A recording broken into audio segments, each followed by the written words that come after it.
Assalamu alaikum warahmatullahi ta'ala wabarakatuh. Akkam jirtan hordoftoota YouTube kiyya. Nageenyi kiyya bakkuma jirtanis na qaqqabu har'a wanni takkaan dubbachuu dhufe innis maali dhimma kaleessa namoota kumaatamaan TikTok irratti laayiviin ilaalamaa ture. Mee waan sanarraan waa takka lama jechuu barbaade. Viidiyoo kana gadhuma dhaggeeffadhu. Si fayyada malee waa takka si miidhu. Hojiidha akkam bahanii TikTokiin seene. Yoon in TikTok seenuu Mubarak Musammaa bira nageesse. Arge Mubarak Musammaa arge nama 4,800 ilaalaa jira. Nama 4,800 gaafa ilaalaa jiru dhiiroo maal waa'ee maalii dubbataa jira. Amma keessa kiyyatti hawwiin na uumame jechuudha. Maali agan waan sana baruutti hin cinqame. Isa dhugaa isinitti hima. Dhimma biyyaatii dhimma maaliiti kun? Gargaarsa wayiitu jira. Dhimma maaliiti maaltu uumame? Sakandii natti hin turre dhimma nama dhuunfaa dhimma ka jaalallee fi jaalallee moo ka warraa abbaa manaa wayiiti kan dubbatamaa jiru. Ofis jibbeeni. Ofittis aareen iseetuman keessaa ba'e.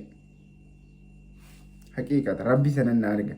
Ofis nan jibbee jechuun ifumas nan jibbe bakka. Sababaa isaa siniif hin hima. Nan ba'e keessaa. Ba'eetiin nama takkaa jira. Nama hayyuudha. TikTok kanarra nama kaayiroo kana jiraate kaayiroo kana jirudha. TikTok kanarratti ijoollee kana gorsaa achiin deeme. Foloo godhee jira waan ta'eef argee achi deemee yoon inni achi deemu nama 18 taa'ee jira. Nama 18 ilaalaa jira. Xiqqoo achi tureenis komantuma barreessaa dhaqee maashaallah bakka biraa taphaa fe'ee jira maal fe'ee jira jedheetumaan xiqqoo maal namni hin jiru sasaan jedhan kana xiqqoo mooraalii itti godheetiin ni dhufa namnu taphaa jira bakka biraa kana maal jedheetumaan jalaa ba'e. Xiqqoo turee an TikTokis lafa kaayetiin dhiisee takka ofiin dubbachaa dhaqee barumsa takkaan qaba barumsa san seenee YouTube seenee barumsa sana baradhee waan hin laalu barbaadu tokko jechuudha. Laaleetiin achi booda ba'ee ammas TikTokitti deebi'e. TikTokitti yeroo inni deebi'u Muhammad Aljaziiraatu laayivii jira. Nama 3,500 qabatee jira. Waaw! Maammeen irra maal fidee dhufe? Waan nu hirmaachisu. Waa'ee biyyaati, waa'ee gargaarsaati maal jedhee galaan ture. Yoon hin laalu innis waa'ee dhuma kanarraa dubbataa jira. Mubarak Musammaa bira nama 4,800 ture. Inni addaan kutee jennaan maammeen addatti dhufee laayivii seene ta'ee hin beeku yeroo inni takka jedhee immoo banu Muhammadis Muhammad Aljaziiraas Muhammad bin Aljaziiraas nama 3,500 qabatee jira. Oromoo haga yoomiiti siisa taanaa? Haga yoomii bakkuma xiraa fi riqichaa qofa deemnaa sin jechuu barbaadeetan. Gabaabumatti haasaan dheeraan hin jiru.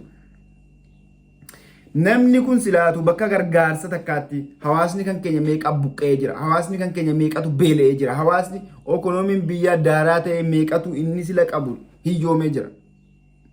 Waa meeqa keessa jirra nuti.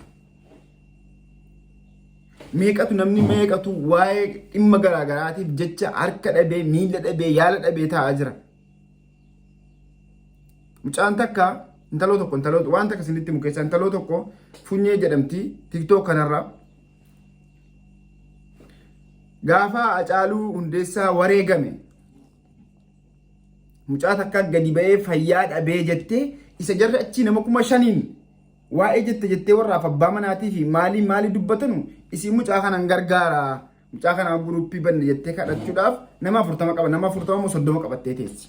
Look nama sana keessaa namni dhufe kottaa gara guruppii dinaara 5 illee ta'u kottaa mucaa kana gargaara miillatu irraa cabe miillatu irraa cite maal ta'e miillatu akkas ta'e mana yaalaa geessina fayyaa gadi ba'eetu ol deebi'e jedhaa jirti. Jettee isiin asii nama xiqqoo qabattee dhaabbattee nama kadhatti. asii garuu inni gurra qofa mee namni kumni shanan sun birri takka yuuroo tokko yookaan doolaara takka osoo buuse atleast hadha mucaa kana yaalchisuu danda'a. Waa meeqatu jira? Jara keenya hanga yoomii bakkuma akkasii qofatti deemna miti. Haguma yoomiidha kana qofaan barbaadan deebii kana. Ofaa barru waan takka nuun godhu laala. Yeroo baay'ee yoo argitan Mubaarak Musammaa wannoota akkasii kan nama 5,000 maaliif ilaalama? Sila libboona waan jedhamu tokko jira. Sila libboona Oromoo baree jiranii keessa Oromoo maal akka barbaadu waan akka niilaa akka hilaaltu waan gaarii waan barumsaa waan ijaaramsa takka otoo hin taane kan isin ilaaltu waanuma akkasii hamee baay'inni Oromoo jechuudha. Waan akka hamii waan akka wallolta kanuma kan inni dhiyeessaa ture. Kanuma Mubaarak wanta wanti fidaan hin jiru. Wanti ni fide hin jiru. Yeroo baay'ee kanuma waraabaa manaa wallolan birrii akkana kan ta'an birrii akkana kan ta'an maaloodha manni meemee waa'ee jijjiirama akkamii fidaa jira inni. Atleast keessaan fixamuun hin danda'amu wantoota akkasii kana. Amma dal jijjiiraa baay'ee kaleessa waan sana irratti hedduu dubbataa ture. Natti tolee jira. Dhimma kana keessaan fixuu hin danda'ama ture. Aadaa keenya miti, duudhaa keenya miti, safuudhaa wanti kun wanti hundinuu sooshaal miidiyaa ta'e akkam haa taanu jedhaa ture. Yaa sirriidha. Haga yoomiiti kun. So kanaafi waan akkasii kanarraa Oromoo waan akkasii kana bakka akkasii kana wallahi beekumsa sin argattan. Saanii harree keessa ooltu akka harree nama dhiittiyyan waan biraan jechuun barbaadu. Bakka arrabaatii fi bakka hamiitii fi bakka walloltaa yoo oolte sanumaatillee sammuun kee sanuma seefsi godha. Kanaaf mee bakka akkasii kana warroota ajandaa waa'ee Oromoo quwatanii Oromoo maal ilaalti jedhanii sirriitti qorannoo godhanii sitti dhufan kana mee irraa cabsi irraa dabi waan akkasiin godhu waa'ee barumsaatiin waa gargaarsaan saba bira dhaabbachuu saba gargaaruudhaan waa kireet godhanii sitti dhufan gaafa sana bira dhaabbachuu dandeessa. Kanaaf mentaalitiin hawaasa keenya jijjiiramuu qabu. Rakkoo gurguddoo harkaanuu qaba. Hawaasa beelee jira. Hawaasa rakkatee jira. Waan baay'eetu jira. Yeroo namni waan akkasii dubbatu namni irratti hin dhiyaatu irratti hin argamu. Gaafa waa'ee dhuma daabbaatii fi waa'ee dhuma akkasii kana walloltaa dhuunfaa namni kumaatama irratti hirmaata. Kana hayyoonni irratti dubbachuu qabani. Hayyoonni gorsa kennuu qabani. Waan kana irratti Oromoonis beekaanis wallaalaas itti yaaduu qaba. Namoota akkasii keessatti bakka yeroo akkasii kan namni 5,000 yeroo argamu gargaarsi tokko yoo keessatti kennama sana keessaa namni 1,000 waan tokko kennuu danda'a. Gaafa kana namni 1,200 keessaa waan tokko yoo kenne gargaarsa gaarii tokko nama tokkoof nama lamaaf Rabbi wajjin jireenya namaa kan jijjiiru Rabbi wajjin nama takka atleast irraa suuqii tokkotti banuu dandeessa. Jireenya arrumaatti waa takka itti gootee nyaata takka nyaachistee biraa deemtu osoo hin taane kan inni itti fufee illee of danda'ee jiraatu. Waan akkasii irratti mee duula. Waan akkasii irratti bakka akkasii irratti deema. Bakka gorsaa deema. Malee bakki warra abbaa manaa gidduu bakka namoota dhuunfaa waa takka nuun godhu waa tokkoof bu'aas nuun qabu. So kanaaf kanuma jechuu barbaada. Kana dura maal jecha takka waa'ee Jawaar irratti maal jedhe seetan Jawaar diinni na hubatee jira jedhe jechuun isuma jedhe ta'ee fi namoota jedhe diinni hubatee jira walumaa galattu so seenaa jimjimoo jedhe jabina isaa diinni hubatee jira nama akkamii akka ta'e nurra hawaasa biraatu hubatee jechuu barbaaddeetu.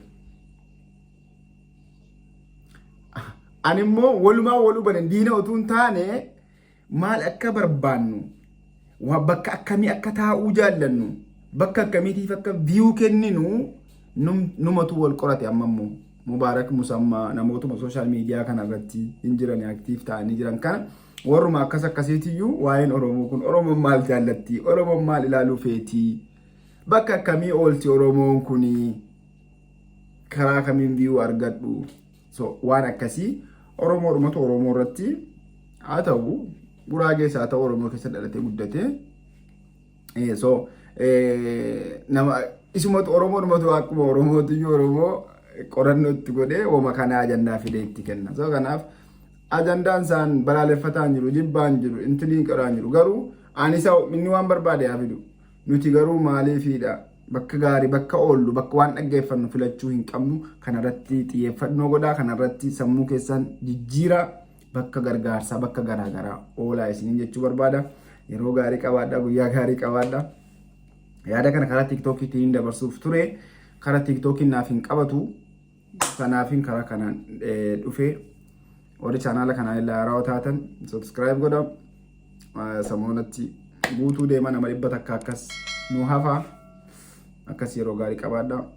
Jumaa mubaarak.